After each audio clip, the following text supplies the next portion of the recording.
buracos do templo. Aqui está as fendas da casa, se refere ao templo. Então o rei Joás chamou o sacerdote Jeoaida e os mais sacerdotes e lhes disse: por que não reparais as fendas da casa? Agora, pois, não tomeis mais dinheiro de vossos conhecidos, mas dai-o pelas fendas da casa. E consentiram os sacerdotes em não tomar mais dinheiro do povo, nem em reparar as fendas da casa.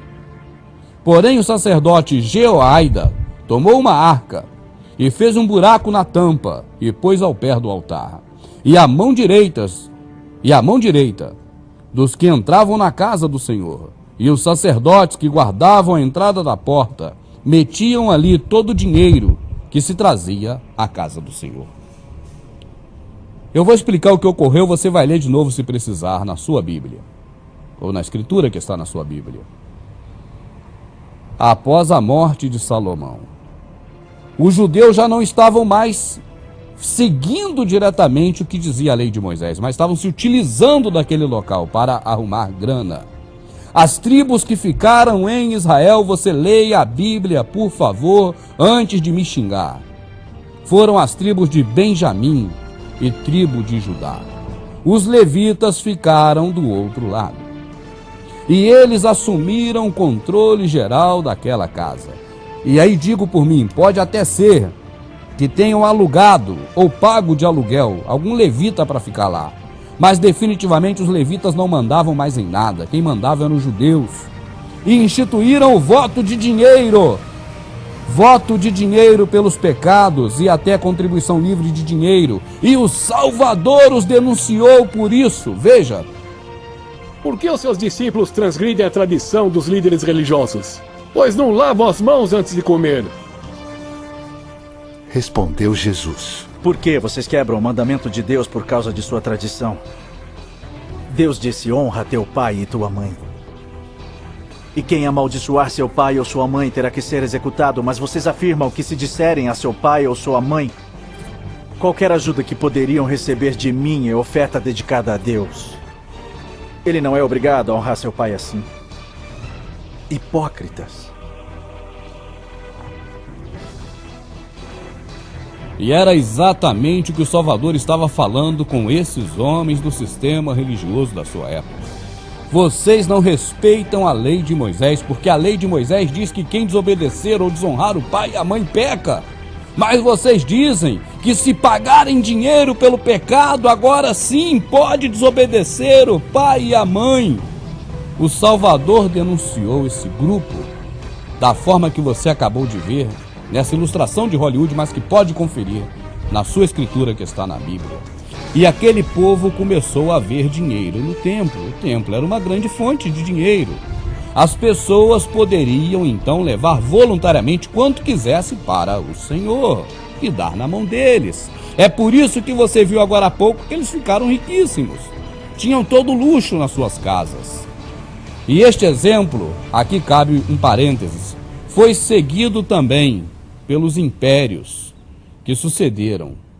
No caso, o Império Romano, com os imperadores, que também passaram a aceitar sacrifício de dinheiro, como você vê neste documentário histórico de Hollywood. Outro fato existente na religião romana era o sacrifício ao espírito guardião do imperador reinante. Os sacrifícios apareciam em forma de dinheiro, alimento ou matando um animal. E esta atitude de pedir dinheiro como sacrifício se perpetuou até os dias de hoje. Ou será que eu estou enganado?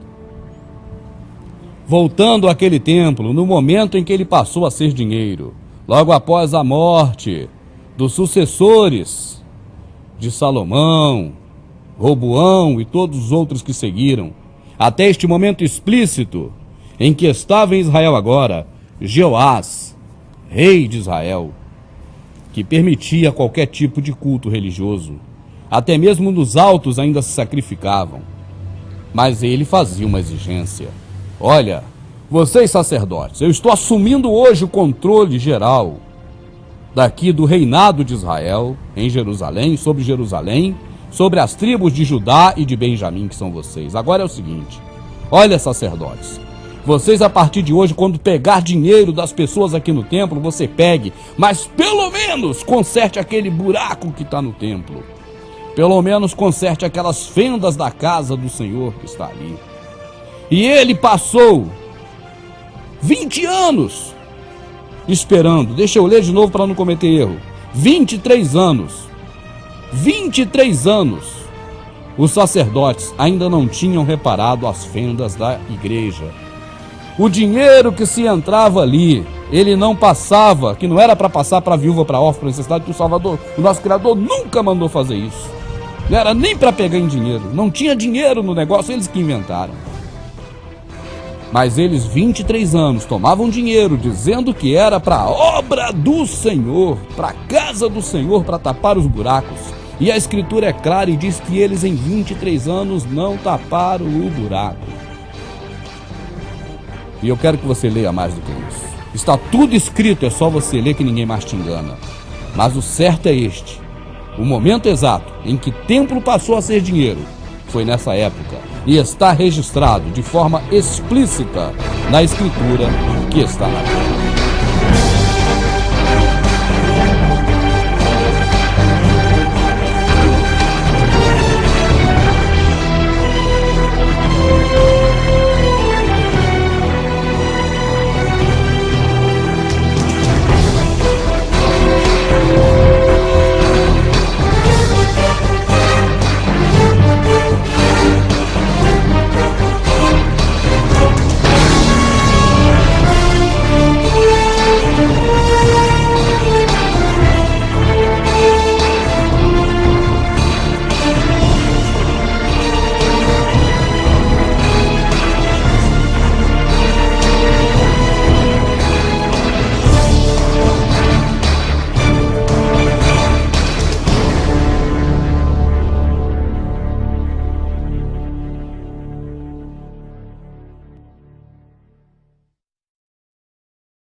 Bom, evidentemente, o DVD Templo é Dinheiro chegou ao final.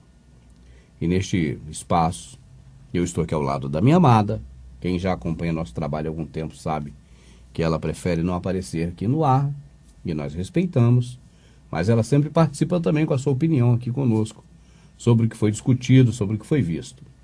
E assim como fizemos no DVD número 1, estamos também agora fazendo, neste finalzinho, no encerramento do DVD número 2. E aí, amada, o que você achou aí dessa parte final do Templo é Dinheiro? Viu alguma coisa assim que a gente possa comentar, que seja interessante? Sim. Principalmente a parte lá da Samaritana, né, lá do Poço de Jacó. Sim. Não é o Poço de Jacó? É o Poço de Jacó. Jacó que cavou aquele poço. Jacó cavou inúmeros poços porque ele cuidava do rebanho do sogro dele, o Jetro. Sim. Não, o Jetro... Não, Labão. Labão. O sogro dele, o Jetro, era sogro do Moisés, pai da Zipora, ou Zípora. Mas ele cuidava do rebanho lá do Labão. Sim. Labão era um 7-1 amada, 7-1 formado. E ele cavava poços, né? Para poder alimentar as ovelhas. E ele era um agricultor, né? Então Jacó cavou muitos poços. Jacó era bom de trabalho. Jacó era um burro de carga. Ele era extremamente trabalhador. E aí o Salvador foi ali, né? Enquanto os discípulos estavam indo à cidade, ele se assentou no poço. Sim. E viu que uma mulher estava chegando e aproveitou para conversar com ela. Eu acho esse exemplo bom, porque você vê quantas vezes por dia, amada, nós temos a possibilidade de conversar com alguém sobre as coisas do Criador. E nós preferimos, às vezes, falar de futebol, de novela, de filme, Isso é verdade. de sacanagem, de bobeira, de tanta coisa que não leva a nada, né? Sim. Eu penso que eu perdi muito tempo da minha vida falando de Elvis Presley, entende? Também. Falando de bobeira. É. Hoje, a minha amada que conhece bem o amado, sabe que a gente não perde mais uma oportunidade. Sim. Pelo contrário, a gente cria oportunidade, Verdade. né?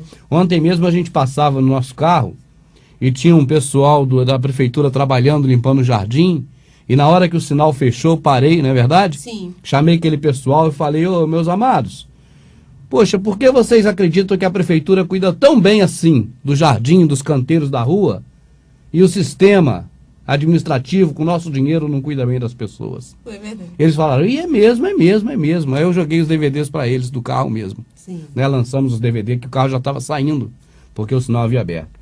Então, quer dizer, a oportunidade a gente tem que criar. Verdade. E o Salvador nos deu exemplo de tudo e também disso, da grande oportunidade que temos de falar dele. Então, quando ele se assenta naquele poço ali, né, que ele está ali, que vê uma mulher chegando, ele aproveita, eu vou falar para essa mulher da água viva.